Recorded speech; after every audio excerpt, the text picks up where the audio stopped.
a lot of 100-year anniversaries in black churches. So many of the churches weren't organized at that time. But as far as the role that we can play, I think it would be around having members, church members, or even community folks be able to collectively maybe pool resources to begin to do those kinds of researches and to set programs up like this and those kinds of things, as they always had. You know, doing what they can with what they had has been the name of the game. And so for that reason, I think that we might not look for there to be the records of what members went to what wars, but individual members might have that information, you know, and then we could use the resources to you know, buy a Ancestry.com account that could be collectively used. One account could serve so many people.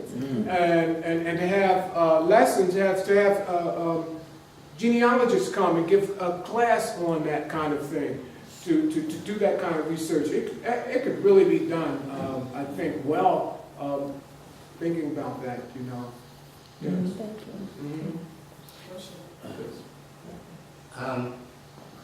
One of the things that the African American Oral Black History Project of South Jersey is trying to do is put together a program and put together a lot of the history of individuals in that area of South Jersey and try to have this interwoven into American history in the schools. Because black history is not taught in the school. It was in the school that I went to, elementary school, and our teachers taught us a lot about black history. And we know that John Hanson was the first president of the United States. But, well, I don't know about that. Hold on. John Hanson was not the first president of the United States. He was we didn't have a government at that time. The United States government was not formed at the time. Now, that's another argument. I don't want to go down that road right now. But there is that myth out there that John Hanson was supposed to be the first president of the United States. He was, in fact, a head of a committee, okay, that under the Articles of Confederation, which was the first Constitution of the United States, that didn't really work well because they had a real weak central government, strong local government. They couldn't even hardly fight the war. It almost lost the war because of how raggedy the thing was, right? Well, the only thing it wasn't raggedy on was that marriage between the slaveholders and the non-slaveholders. That was tactful and that was tight, but you know, as far as Hanson being the first president, they had a committee that was not the United States of America Constitution, which signifies the beginning of the United States, 1889. 1887. So, I need another question.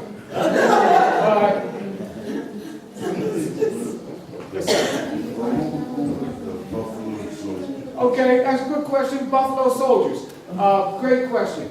Who were the Buffalo Soldiers? The Buffalo Soldiers were, in fact, those men who, after the Civil War, see, here's how the thing went down. The Civil War ends April 1865. And around the last 3 months of the war, they started shipping all of these soldiers out to Texas. All right? And they became the 25th Army Corps. So it's like, you know, 20,000 soldiers out there. Well, their role was out there actually to help subdue the Native Americans who are holding on to their last vestiges of freedom. And also, and here's another kicker to this, because one of the reasons that they even first organized the United States Colored Troops, they were there to operate as a buffer against Mexico. When the war first started, there was this issue about, when the conversation about the possibility of black people joining the army, there was this issue that happens that, well, why, or how good would that be? Let's say, well, look around the world. Look at all these black soldiers who were fighting in the Crimean War in the 1850s. You see, over there in southern Russia. Look at all the black soldiers who were fighting for the British at Battle of New Orleans in 1815. There was black soldiers on both sides. West Indian regiments for the British, and of course, Andrew Jackson's black militia down there that he commended so greatly for fighting so well. There was this, look, I wrote an article, by the way. The article was called Race, Foreign Armies, and United States Colored Troops. We got a butchered version, got it published in the New York Times last year, April. And if you go to afrojourney.com, you click the link called Griot, and then pop that link that says essays, you'll see this essay there in both forms. The one came out in the Times and the one because it was originally written. And the point is I'm making with that is that I presented this argument that showed that one of the reasons they enlisted and recruited, went after these black soldiers because they felt as though they were the best fighting forces that existed. And you see Lincoln and the Senate and all of these people, the Secretary of State, Seward, his son, who was Assistant Secretary of State, they're sending all these cables back and forth about the movement of these black soldiers who was coming from Africa to fight in Mexico. And they came right out of Dauphin, Nubia. I mean, these were Nubian soldiers, right? They was talking about how black they was and all these white, and they had these fezzes on and their beautiful uniforms. And so they sent a brigade of these soldiers over. And it caused so much concern that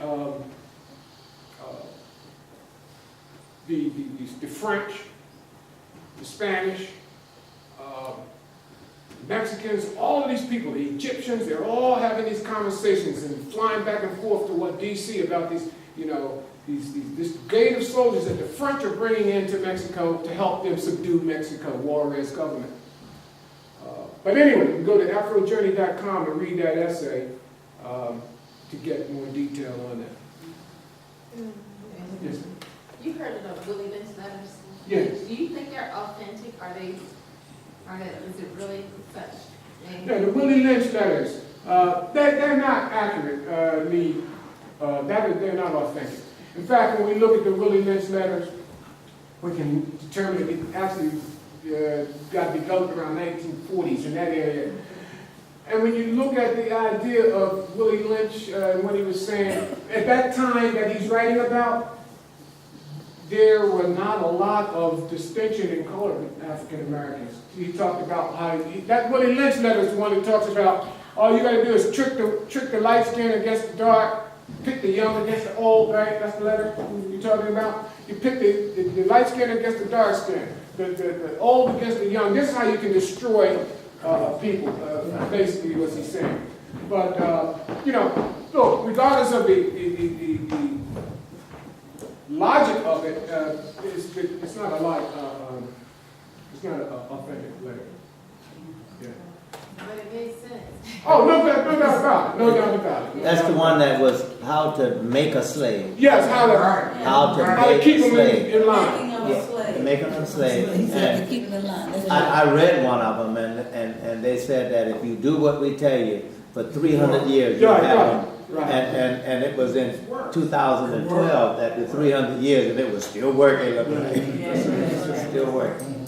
Who was were there, right after the Emancipation Proclamation, didn't we have black congressmen? And where was that city at where black people were thriving? It was a city where they had black businesses, they were congressmen in different places and stuff like that. Rosewood.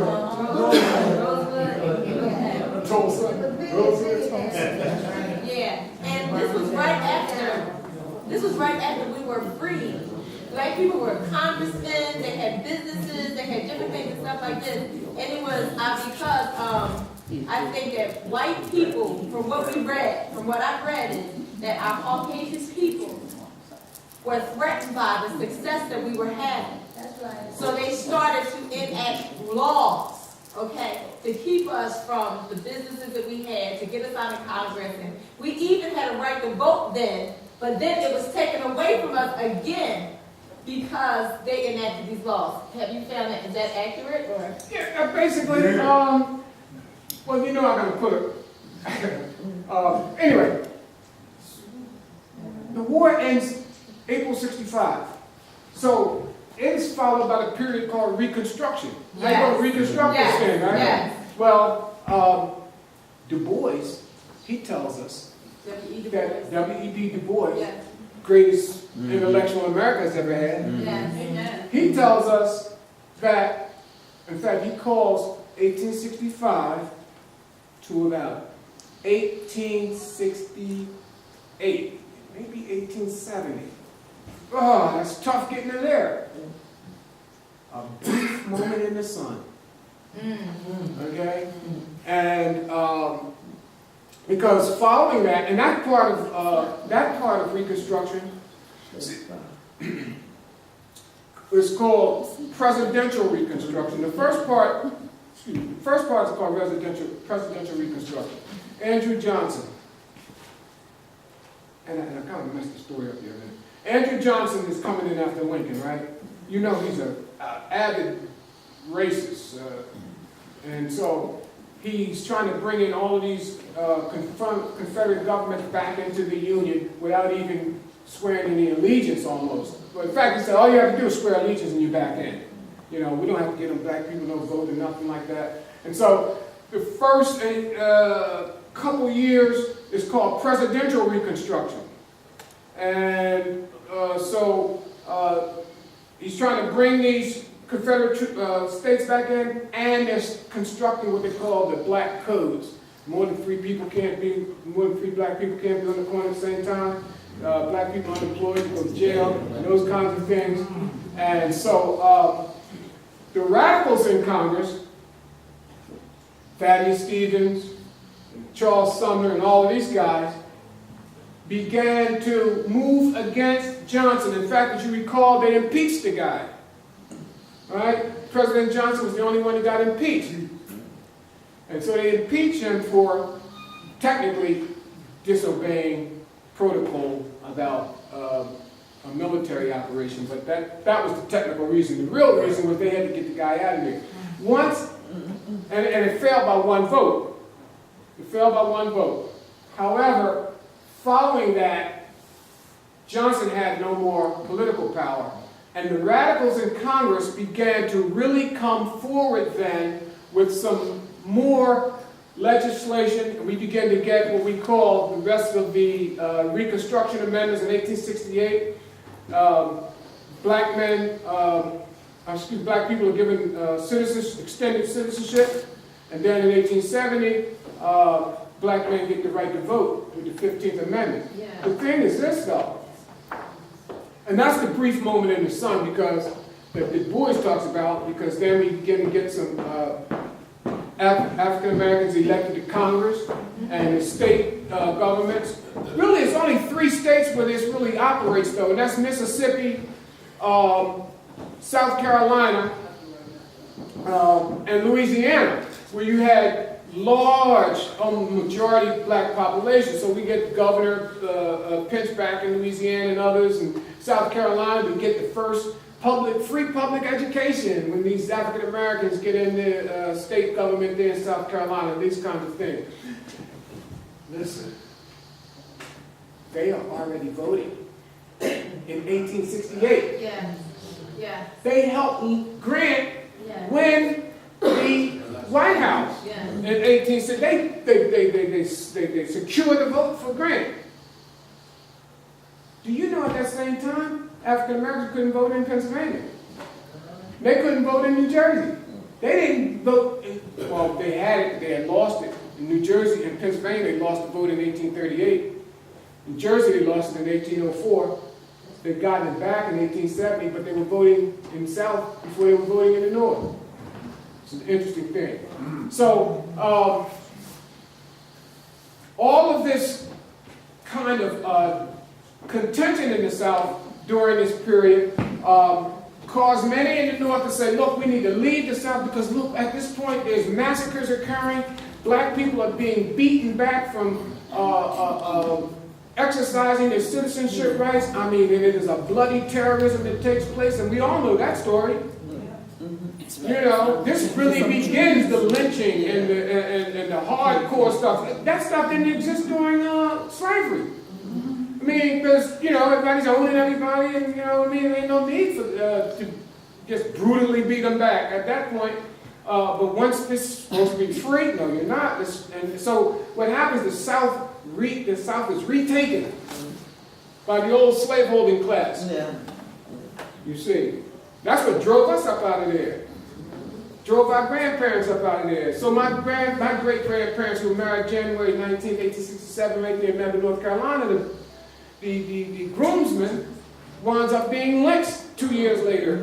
Wyatt T. Outlaw. If anybody just Googles the Kirk Holman War, or Wyatt T. Outlaw, who was all up in the middle. They hung him, slit his mouth with a knife after they killed him. He said, for talking too much. Took a knife and whipped his mouth. You know, so then, you know, why was my grandfather so meek and humble? And he kind of understand things a little bit, you know. But